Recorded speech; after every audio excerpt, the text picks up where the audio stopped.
হজরত বিলাল রদিয়াল্লাহু আনহু ছিলেন ইসলামের প্রথম মুয়াজ্জিন এবং রাসূলুল্লাহ সাল্লাল্লাহু আলাইহি ওয়াসাল্লামের অন্যতম প্রধান সাহাবী। আবিসিনীয় বংশোদ্ভূত এই কৃষ্ণাঙ্গ সাহাবী মক্কার দাস হিসেবে চরম নির্যাতন সহ্য করেও ঈমান অটুট রেখেছিলেন। হজরত আবু বকর রদিয়াল্লাহু আনহু তাকে মুক্তি দেন।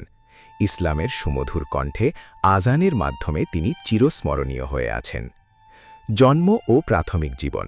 জন্ম মক্কা নগরীতে ৫ মার্চ ৫৮০ খ্রিস্টাব্দের দিকে। বংশপরিচয়: পিতার নাম রাবা এবং মাতার নাম হামামা। তিনি হাবশী ইথিওপীয় বংশোদ্ভূত ছিলেন। দাসত্ব: তিনি মক্কার কুরাইশ নেতা উমাইয়া ইবনে খালফের দাস ছিলেন। ইসলাম গ্রহণ ও নির্যাতন: ইসলামের প্রাথমিক যুগে ঈমান আনা ব্যক্তিদের মধ্যে তিনি ছিলেন অন্যতম। ইসলাম গ্রহণের অপরাধে মনিব উমাইয়া তাকে প্রচণ্ড নির্যাতন করত।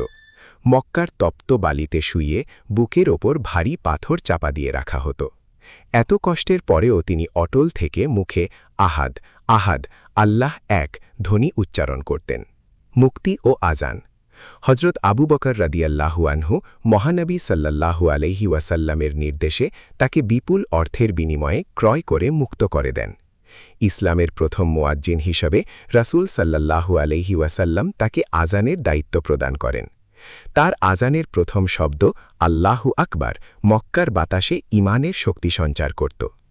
রাসূল সাল্লাল্লাহু আলাইহি ওয়াসাল্লামের প্রতি ভালোবাসা ও ইন্তেকাল: রাসূল সাল্লাল্লাহু আলাইহি ওয়াসাল্লামের ইন্তেকালের পর তিনি গভীর শোকে মদিনা ছেড়ে সিরিয়ার দামেস্কে চলে যান। তিনি আর আজান দেননি, কারণ আজান দিলে তার রাসূল সাল্লাল্লাহু আলাইহি ওয়াসাল্লামের কথা খুব মনে পড়ত। স্বপ্নে রাসূল সাল্লাল্লাহু আলাইহি ওয়াসাল্লামের নির্দেশ তিনি একবার মদিনায় এসে হাসান ও হুসাইনের রাদিয়াল্লাহু আনহুজের অনুরোধে আজান দিয়েছিলেন, যা পুরো মদিনায় কান্নার রোল তুলেছিল। ৬৩৮ বা ৬৪২ খ্রিস্টাব্দে দামেস্কে তিনি ইন্তেকাল করেন।